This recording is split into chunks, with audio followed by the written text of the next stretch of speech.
इससे पहले नहीं था कि कौन से अनार्स मोक्ष शास्त्र हैं और कौन से मनुष्यकृत और साधारण लोगों के बने हुए उनके शास्त्र हैं। ये गुरु ब्रजानंद के ऊहा से उनकी आत्मा में ज्ञान पैदा हुआ और उनके द्वारा महर्षि दयानंद सरस्वती जी को ये पैमाना प्राप्त हुआ। और महर्षि दयानंद सरस्वती जी ने फिर सत्यार्थ प्रकाश रूपी ग्रंथ को बनाकर आर्ष और अनार्ष की तुलनात्मक अध्ययन दे करके हमको भी ज्ञान विवेक उन्होंने दिया। इसीलिए स्वाध्याय क्रम में महर्षि दयानंद रचित सत्यार्थ प्रकाश अवश्य पढ़िएगा, अवश्य भूल मत कर देना इस जिंदगी में, चाहे वो माताएं बहनें हो चाहे पुरुष हो।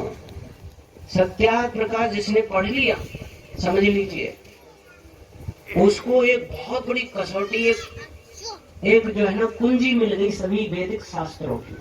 कुंजी जिसको कहते हैं, जितने भी सिद्धांत हैं दुनिया में उसको समझने की कसौटी प्राप्त हो गई उसे। उसकी बुद्धि एक प्रयोगशाला बन गई, लेबोरेटरी बन गई, यूं समझ लो।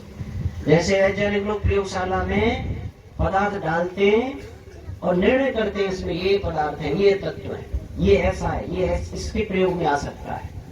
वैसे ही दुनिया में क्या है उसकी पूरी कसौटी आपकी विवेक रूपी प्रयोगशाला में उत्पन्न हो जाएगी और वो सत्यार्थ प्रकाश के पढ़ने से हो जाएगी। फिर आप वेद को भी समझने में सुविधा होगी, दर्शनों को भी, उपनिषदों को भी, मनुस्मृति को भी, गीता रामायण महाभारत को भी ठीक ठीक समझने लग जाओगे। जो भी गुरु क्या है वो ठीक समझने लग जाओगे, महान पुरुष क्या है वो ठीक समझने लग जाओगे, तीर्थ क्या है, पुण्य क्या है, धर्म क्या है, ये जो वर्ण आश्रम व्यवस्था क्या है, ये सारा गणित ज्योतिष फलित ज्योतिष क्या है, संस्कार बच्चों के कैसे क्या किए जाए, पति के कर्तव्य, पत्नी के, पुत्र के, भाई के, बहन के, माता पिता के, पति पत्नी के, ये कर्तव्यों का बोध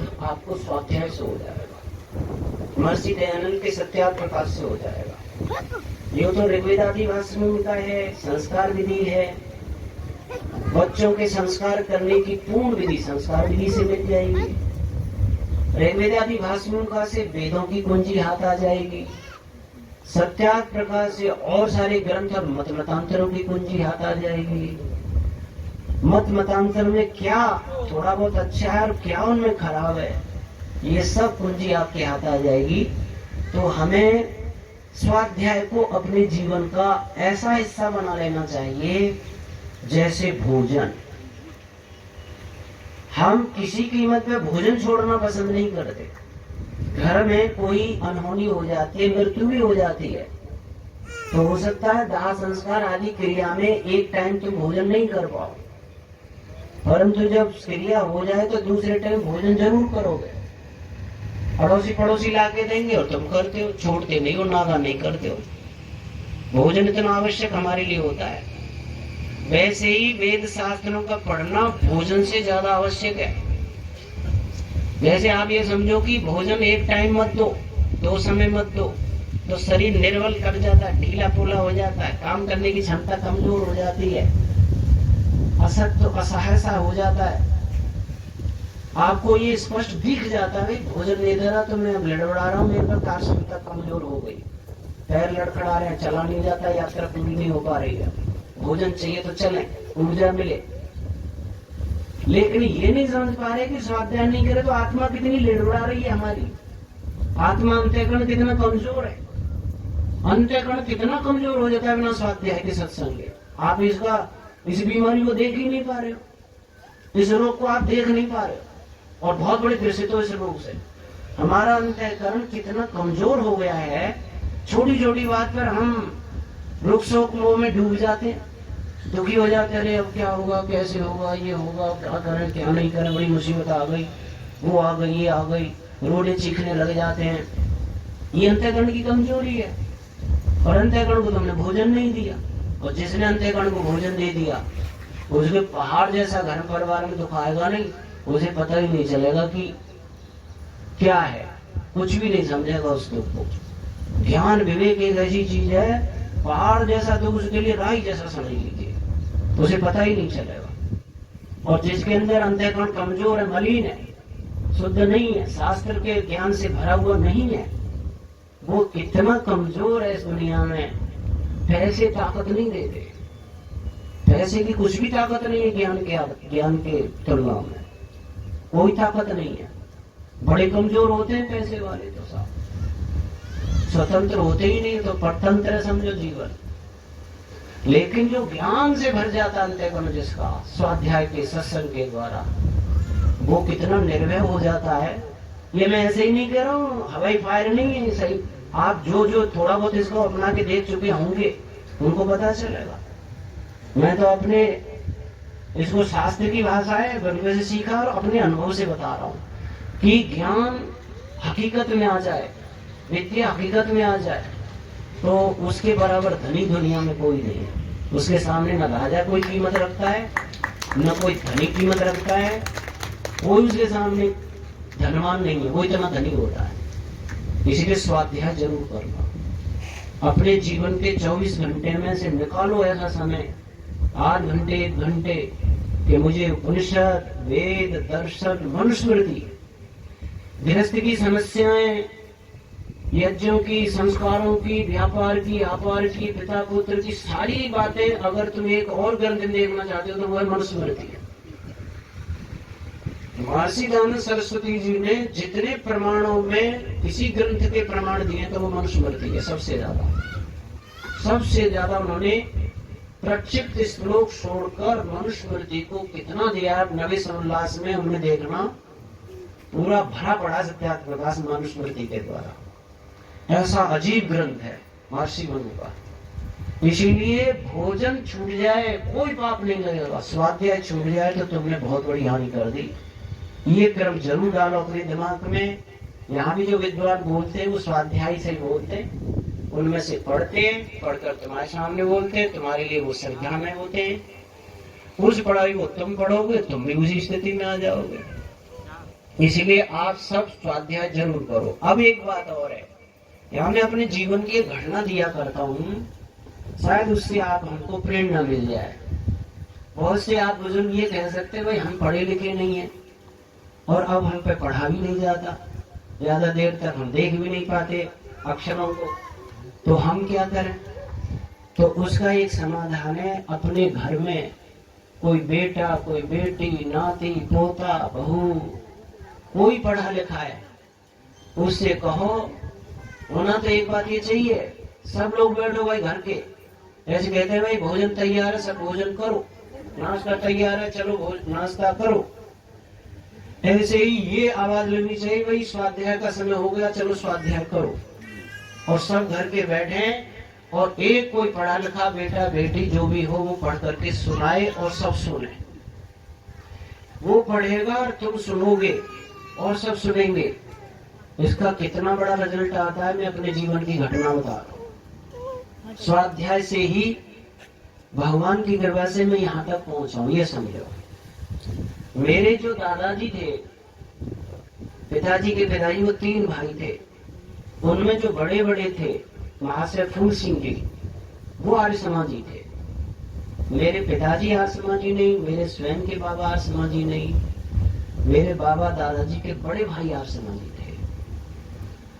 अब उनका जो कमरा था जहाँ रहते थे वो मेरे निवास स्थान के पास था, और जो मेरे ताऊजी चाचा जी रहते थे वो उनका घर दूर था। तो वो वहां रहते थे, वो वृद्ध थे, उनको कम दिखाई देता था। उनके पास आर्य मार्तंड नाम की पत्रिका आती थी जयपुर से, और सत्यार्थ प्रकाश उनके पास था। मैं जैसे उनको देखता कि पढ़ के आ रहा है, वहां बैठे थे चौतरा पर, मुझे देखा, उसने कहा चल खा पी के कुछ जल्दी से आ जा। अब उस समय बच्चे ऐसे कि बड़ों की कोई आज्ञा का उल्लंघन नहीं कर सकते, चाहे इच्छा नहीं है फिर भी। अब हमें आना पड़ता था और वो हमें आर्य मार्तंड पत्रिका पढ़ के सुनवाए करते थे, सुनते थे। उसमें दान सूची है, कुछ भी है, शुरू से अंत तक पढ़ के सुनाना, और वो सुनते रहते थे।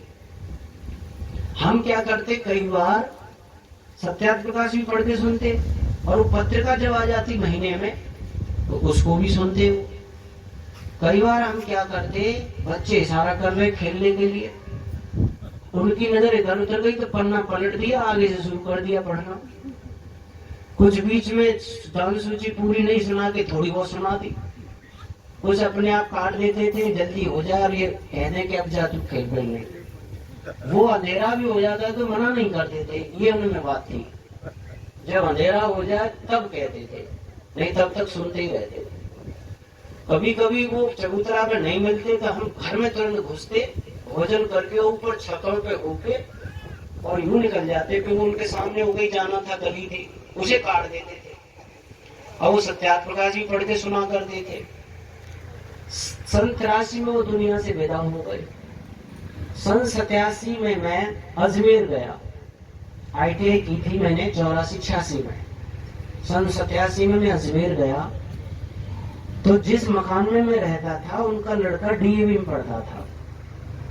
मैंने एक दिन रविवार की छुट्टी में कहा, भाई कोई पुस्तक ऐसी हो, टाइम पास हो रविवार की छुट्टी में तो कुछ पढ़े। तो उसके पास में एक धर्म शिक्षा नाम की पुस्तक थी जो DAV में चलती है, उसने वो दे दी मुझे। अब मैंने उसे पढ़ना शुरू किया तो उसमें ऋषि के ग्रंथों का वर्णन था।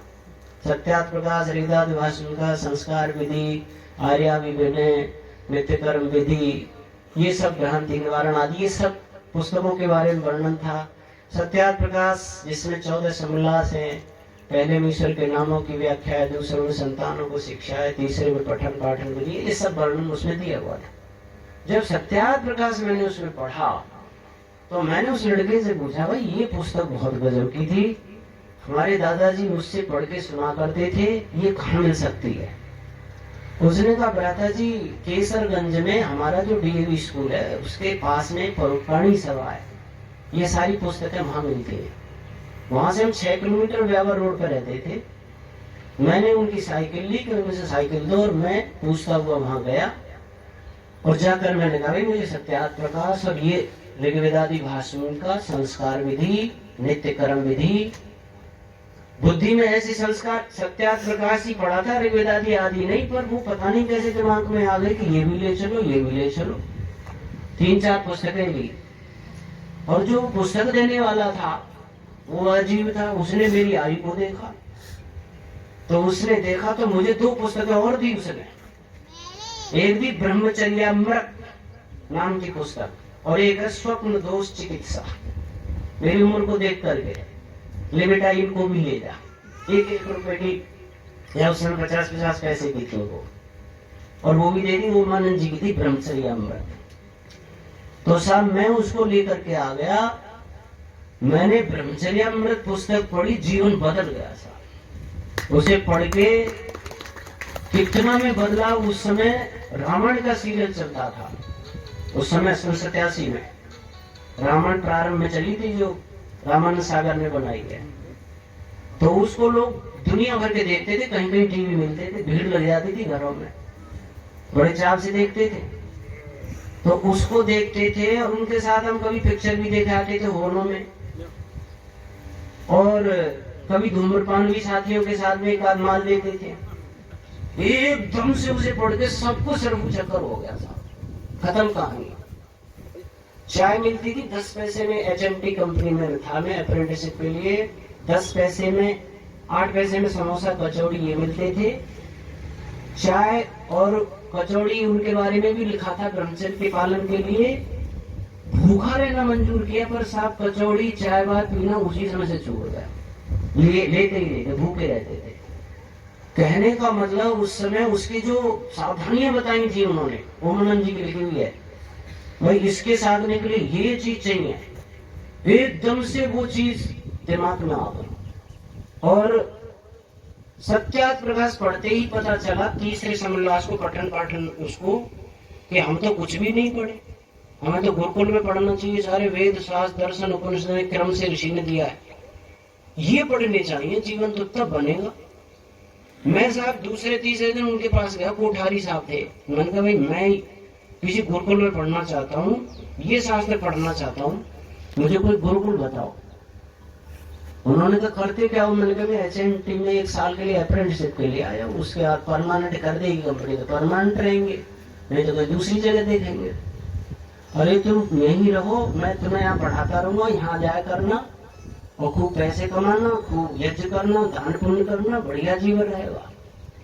तो वो बड़ोचारण शिक्षा दे दी उन्होंने कि ये लो यहाँ जाया करो, मैं पढ़ा दिया करूंगा। उसी समय ऋषि उद्यान में मेला आ गया, उत्सव आ गया। उन्होंने कहा वहां ऋषि उद्यान में मेला, वहां आना। वहां में गया साहब, मैंने देखा ब्रह्मचारियों को और उनको, तो मेरा जो है ना एकदम बदलता चला गया। अब वो जनेऊ जैसे यहाँ दिया जाता है नहीं, तो वो आचार्य थे, उन्होंने जनेऊ दिया और पूछा भाई कोई लेना चाहे तो ये जिसके पास आ जाए। मैं संकोची था, मैं हिम्मत नहीं कर पाया उस समय। फिर वो सब लोग प्रातरास करने चले गए यज्ञ के बाद। वहां एक मुनि जी रहते थे दाढ़ी वाले। मैंने उनसे कहा मुनि जी जनेऊ तो मैं भी लेना चाहता हूँ। वो इतने चालू थे, हवन में अगली जली रही थी, चलो बैठो, बैठा दिया। और वो अब याद आता है कि उन्होंने आचमन स्पर्श कराए, 8 मंत्र बोले और जनेऊ पहना दिया मुझे, और मैंने 11 रुपये उनको दक्षिणा दे दी। ऐसे तो जनेऊ संस्कार हुआ। और सौभाग्य ये हुआ कि उसी वेदी पे वानप्रस्थ संस्कार लिया, उसी वेदी पे संन्यास की दीक्षा ली मैंने। संन्यास के लिए तो मैंने आचार्य सत्य जी से कहा, मैंने कहा आचार्य जी मैं इसी वेदी पे अजमेर में ऋषि उद्यान में मेरा जनेऊ हुआ है, इसी वेदी पे भगवान की कृपा से वानप्रस्थ संन्यास की दीक्षा दे दो। मना कर रहे थे, भाई 1 साल हुई है अभी नहीं दे सकते। मैं दे दो, मुझे अब घर वापस जाना नहीं है, मुझे इसी काम में जीवन देना है। मैं देख लिया एक साल की परीक्षा में मैं संन्यास के पूरे धर्म निभाऊंगा जो है, कोशिश पूरी करूंगा। 1% में हो गया तो मैं कह नहीं सकता हूँ, परंतु पूरी कोशिश करूंगा संन्यास धर्म से धर्म नहीं हो जाऊं। तो बड़ी मुश्किल से उन्होंने दिया। तो कहने का मतलब मेरा जीवन सत्यात प्रकाश अगर वो दादाजी नहीं पढ़ के सुनते, मैं ये सोचा करता हूँ, तो आज पता नहीं कितने पतन का जीवन होता, कितनी गिरावट का जीवन होता। और उन्होंने सुना, उस समय अनन्य ढंग से सुनाते थे, कोई हमारी रुचि नहीं थी, पर अंत में जाके सन 87 में रुचि बन गई और उसने जीवन बदल दिया।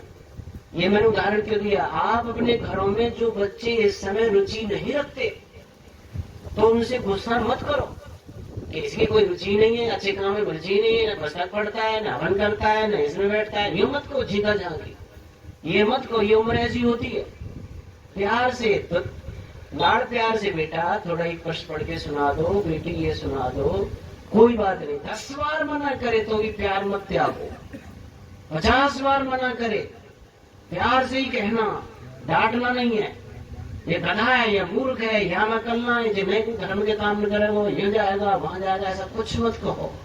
कोई बात नहीं बेटे, थोड़ा सा पढ़ के सुना दो, मुझे दिखाई नहीं देता, अच्छा सा लगेगा, मैं ये कर दूंगी, वो बोलो लालच को कुछ। उनसे सुनो, एक तीर से 2 निशाने होंगे। आज तो उसके दिमाग में नहीं बैठेगी ये बात, जब कल समर्थ हो जाकर बुद्धि का विकास हो जाएगा। बुद्धि का विकास धीरे धीरे होता है, आयु बढ़ती जाती है तो भी होता है, और उस समय उसके विवेक में खुलेगा, अरे पुस्तक बहुत गजब की थी, कितना अच्छा था, उसे पढ़ करके हमें कितना अच्छा हमारे दादा दादी या माताजी पिताजी सुना करते थे। तो घरों में स्वाध्याय का क्रम अवश्य प्रारंभ करो, इससे चूक नहीं होनी चाहिए। वेद रखो, दर्शन रखो, पुरुष रखो, तुम मनुस्मृति रखो, सत्यात प्रकाश ऋग्वेदादि भाषण का ये ग्रंथ आपके घर में जरूर होने चाहिए। संस्कार विधि नई बहू बेटियों को दीजिए, बेटी अब तुम्हारा गृहस्थ है, तुम्हें बच्चों का निर्माण करना है, ये संस्कार विधि लो। और एक संस्कार विधि पर एक बड़ी पुस्तक बनाई है डॉक्टर सतगत सिद्धांत अलंकार ने, संस्कारों की वैज्ञानिक व्याख्या, संस्कार चंद्रिका के नाम से। पढ़ी लिखी बहु बेटियों को उस पुस्तक को लाके दो, उसमें बच्चों को कैसे निर्मित किया जाता है, क्या विधि है उसकी, वो सारी विधियां माता बहनों को पता चल जाएंगी, आपके घर धन्य हो जाएंगे, संतान का निर्माण हो जाएगा। इसीलिए पुस्तकों को उपेक्षा मत बरतो, ये बहुत ही गजब की चीज है। स्वाध्याय एक तीर्थ है, स्वाध्याय करता है वो ऐसे जिस कुंभ में स्नान करके आए ना, ये तो कुछ भी नहीं है। आपने परम तीर्थ में स्नान किया। जब जब स्वाध्याय करता है आदमी तीर्थ में स्नान करता है। स्वाध्याय एक यज्ञ है। ये जो यज्ञ करते हैं ना, स्वाध्याय करने वाला यज्ञ करता है। स्वाध्याय करने वाला तपस्वी होता है। स्वाध्याय करने वाला योगी हो जाता है। योगी ईश्वर से मिलन हो जाता है। मैं नहीं कह रहा हूं, महर्षि पतंजलि कह रहे हैं। स्वाध्याय इष्ट देवता संप्रयोग का, यानी कि स्वाध्याय करने वाला इष्ट से ब्रह्म से मेल कर लेता है। स्वाध्याय गुरु है। तुम्हें अच्छा सच्चा गुरु नहीं मिले तो ग्रंथों को गुरु बना दो। उन ग्रंथों को अपना गुरु बनाओ, उनमें पढ़ो। जो गुरु पढ़ाते हैं, जैसे मैं ऋषि दयानंद को गुरु बना लूं और वो जिंदा होते तो जो ज्ञान वो मुझे देते वो उन्होंने सत्यार्थ प्रकाश में दे दिया है। जब मैं सत्यार्थ प्रकाश पढ़ता हूं तो मानो दयानंद गुरु से ज्ञान ले रहा हूं। जब मैं पतंजलि योग दर्शन को पढ़ता हूं तो मानो योग विषय पर मैं पतंजलि गुरु जी के ज्ञान को ले रहा हूं। मैंने कहा भाई पतंजलि गुरुदेव आप मुझे योग की शिक्षा दीजिए। तो ऐसे कहता और जब वो मुझे देते, बेटा यम नियम आसन प्राणायाम ऐसे करो, वही ज्ञान मुझे योग दर्शन महर्षि पतंजलि के ग्रंथ से मिल जाता है। तो वो गुरु हुआ कि नहीं हुआ? आप अच्छे से अच्छे गुरुओं के पास रहो ना, अपनी जेब में रखो, अपने थैले में रखो गुरुओं को, योग शास्त्र आदि गुरुओं को अपने थैले में रखो। बस में बैठो तो आजकल मोबाइल लेके बैठ जाते हैं। नहीं, बस में बैठे हैं, ट्रेन में बैठे हैं, चल रहे हैं, वहां हैं, दुकान पे कहीं भी बैठे हैं, लगे पड़े रहते हैं, घरों में लगे पड़े रहते हैं। उस समय तुम शास्त्र पढ़ो, मोबाइल मत देखो, शास्त्र पढ़ो। मोबाइल चित्त को बिगाड़ेगा, शास्त्र चित्त को शुद्ध करेगा, पवित्र करेगा, ज्ञान से भर देगा। मैंने ये अनुभव किया है। मैंने मोबाइल रख के देखा है, टच फोन लेके देखा है, और मैं एक दिन जो है वो यूट्यूब पे, और मैं वैसी चीजें आती है उसमें, ऐसे पशु पक्षियों की भी आती है, थोड़ा सा देखने लग गया। वो शेर चीता और चीज भी आने लग गई, और मैं देखता गया 1.5-2 घंटे हुआ, मुझे पता ही नहीं चला। और उनको देखते मेरे दिमाग इतना गर्म हो गया कि यार तुमने तो खाना का 1.5 घंटे बर्बाद किए और अपना चित्त भी अशुद्ध कर लिया। उस बीच में गलत भी चित्र आने लग गए।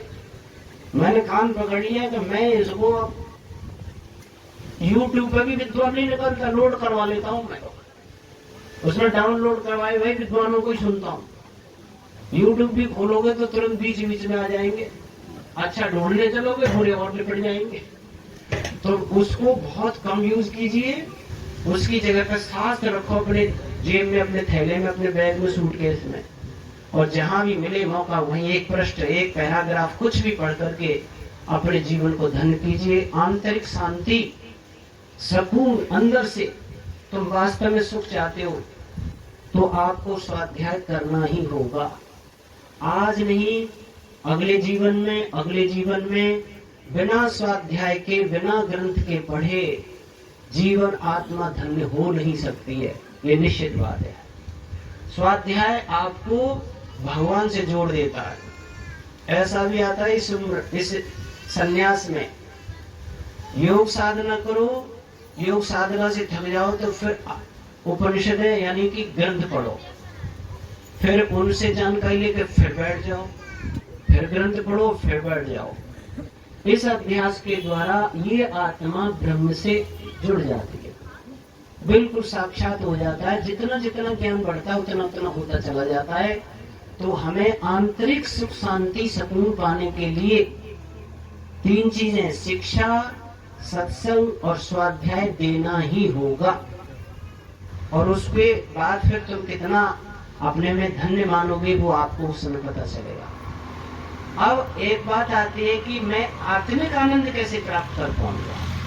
शारीरिक आनंद सुख ले लिया 4 चीजों से, 3 चीजों से आपको आंतरिक मन बुद्धि चित्त अहंकार अंतःकरण सूक्ष्म शरीर से। हाँ, एक चीज और यहाँ कहना चाहूंगा, बहुत गौर से ध्यान से सुनना। तुम्हारे शरीर में डायबिटीज है, ब्लड प्रेशर हाई लो है, कोई अंग भंगता है, टीवी है, लूले लंगड़े हो, पाइज हो, जिस समय मृत्यु आएगी ये रोगों से ग्रस्त शरीर आपका यही छुड़ा लिया जाएगा और स्वस्थ शरीर दे दिया जाएगा। रोगीला शरीर नहीं मिलेगा, डायबिटीज वाला नहीं मिलेगा, आगे ब्लड प्रेशर हाई लो वाला नहीं मिलेगा, आगे फोड़ा फुंसी वाला नहीं मिलेगा, खाज खुजली वाला नहीं मिलेगा, ठीक मिल जाएगा। लेकिन तुमने अंतःकरण जैसा रंग लिया है, अंतःकरण में जैसा आपने भर लिया है, रोगीला बना लिया है, रोगीला ही अंतःकरण मिलेगा आगे। और निरोगी बना लिया है, स्वस्थ बना लिया है, पवित्र बना लिया है आज के प्रयास से, मेहनत से, परिश्रम से, पुरुषार्थ से। तो अगले जीवन में आपको स्वस्थ पवित्र अंतःकरण मिलेगा। अब उस रोगीले शरीर से और पवित्र अंतःकरण से, पवित्र शरीर से, सूक्ष्म शरीर से क्या लाभ हानि होगी? जैसे हमने काम, क्रोध, लोभ, मोह, मद, मात्सर्य, राग, द्वेष, छल, कपट, चुगली, चाटी, बेईमानी, बेईमानी, छींका, झाकी, टाका, टूकी, ये भर ली अपने अंदर। तो अगले जीवन में बरबस उस सूक्ष्म शरीर से प्रभावित होकर उन्हीं कर्मों में गति होगी। उन कर्मों को प्रबल वेग से करोगे आप। चोरी के बना लिए तो चोरी ज्यादा करोगे, झूठ के बना लिए तो झूठ ज्यादा बोलोगे, छल कपट के बना लिए अंतःकरण में संस्कार तो एकदम छल कपट बचपन से करना शुरू कर दोगे।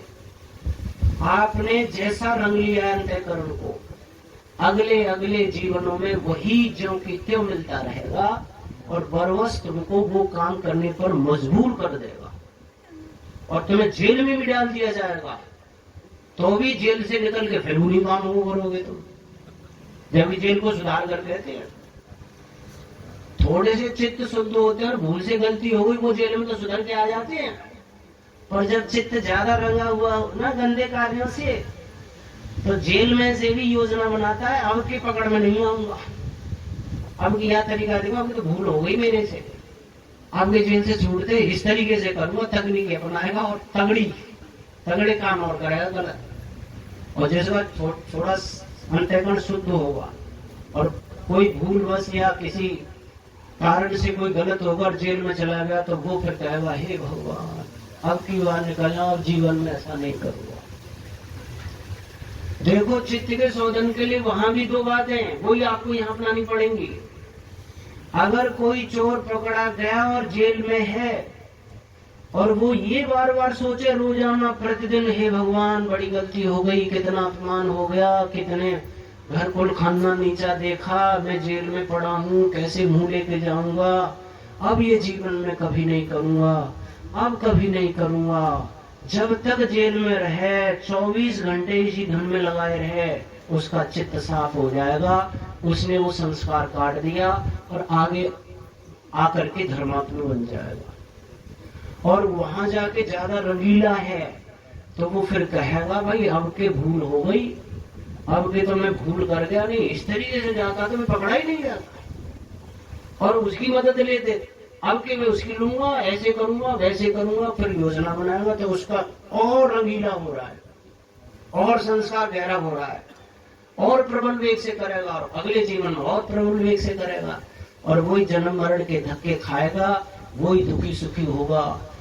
इसलिए मैं एक निवेदन करता हूँ, इस शरीर की सुविधा के लिए जो यत्न करते हैं, घर मकान गाड़ी बंगले एसी वेसी खाना पीना पहनना ओढ़ना आभूषण आदि, उससे ज्यादा मेहनत अंतःकरण रूपी शरीर को, सूक्ष्म शरीर को अच्छा बनाने में करो।